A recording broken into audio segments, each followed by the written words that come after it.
Disney Plus was finally released to the world on November 12th, featuring a headline new Star Wars series and hundreds of titles from Disney's century-long history. The result?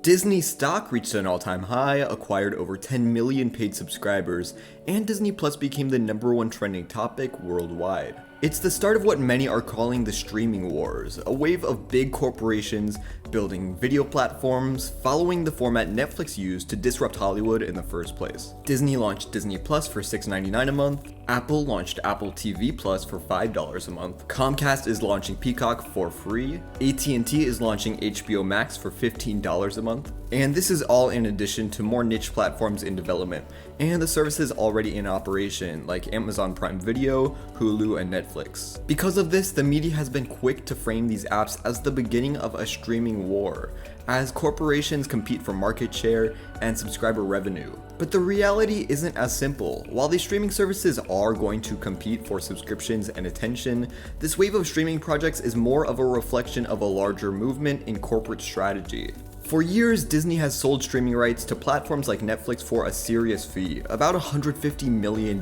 every year. So then why would Disney choose to spend billions to build technology, infrastructure, and new shows to launch on their own platform? It's all a part of a bigger, larger strategy for Disney to become a technology company. In 2019, time is money, or rather attention is money. Facebook and Google collectively bring in over $100 billion every year in ad revenue. Why? Well, it's where most consumers spend their time.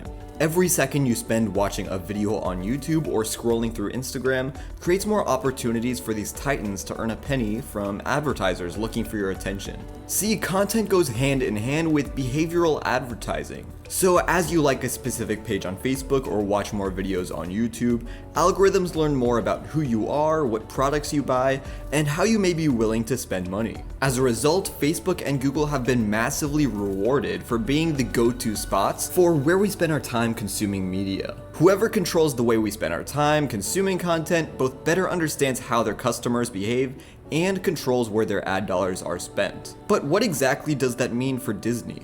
Well, it goes back to the subject of content. The modern media landscape is dominated by creators of all kinds, like me or PewDiePie or BuzzFeed, but at the very top is still Disney. From a pure revenue standpoint, Disney is able to trigger more consumer purchase behavior than any other company or content creator. Just look at this year's box office. By the end of 2019, Disney films will likely have taken hold of the top 8 grossing films, totally dominating the competition. It's clear that our culture cares more about Disney's releases than that of any other studio. In the past, it's meant they've been able to earn millions by licensing to Netflix, but there's a much bigger opportunity at the table coming to fruition with Disney Plus. Netflix changed the world by launching their streaming product in 2007, but their business model is inherently flawed in its current state. Their pitch is simple. Pay us a few bucks a month, and in exchange you'll have access to stream from a library of content.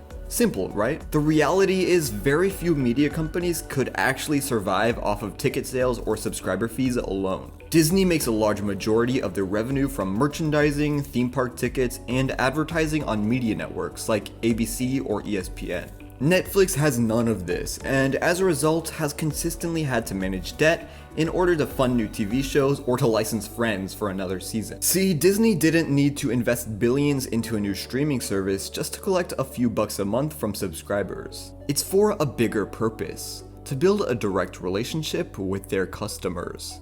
Let's take another look at the armies in our streaming war. Amazon's Prime Video. Well, they make most of their money selling toilet paper, fidget spinners, and pretty much everything else. HBO Max, owned by AT&T, most of their revenue comes from your mobile bundle. Peacock, owned by Comcast, might sell you your cable TV or internet services. Apple may have sold you the device you're watching this very video on, devices built around content consumption. And that brings us to Disney, a media machine that monetizes content in almost every way possible. Understand the trend? While a lot of these streaming services will indeed become profitable, there's a bigger story here. Take it from music producer Jimmy Iovine on the state of music streaming. Streaming services have a bad situation. There's no margins.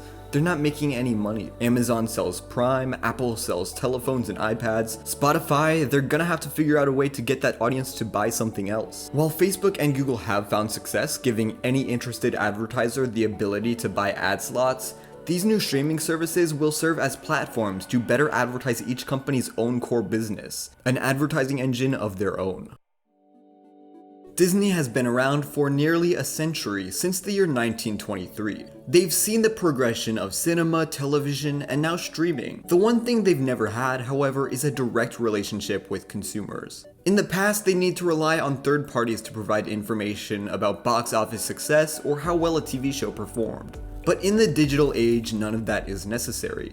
With Disney Plus, they can produce a show, launch it to the world, and instantly track how viewers behave in the future. Will they watch another episode? Will they switch back to watching reruns of Darkwing Duck? Who knows? Regardless, launching a platform like Disney Plus gives the company a whole new connection to each of their customers. One that strengthens each segment of the company, allowing them to better sell merchandise, theme park tickets, or experiences. For the first time, Disney won't need a third party to create content and share it with consumers. Hey guys, thanks again for checking out MediaMind. If you enjoyed this, be sure to subscribe and hit that like button just so I can continue making videos just like this one.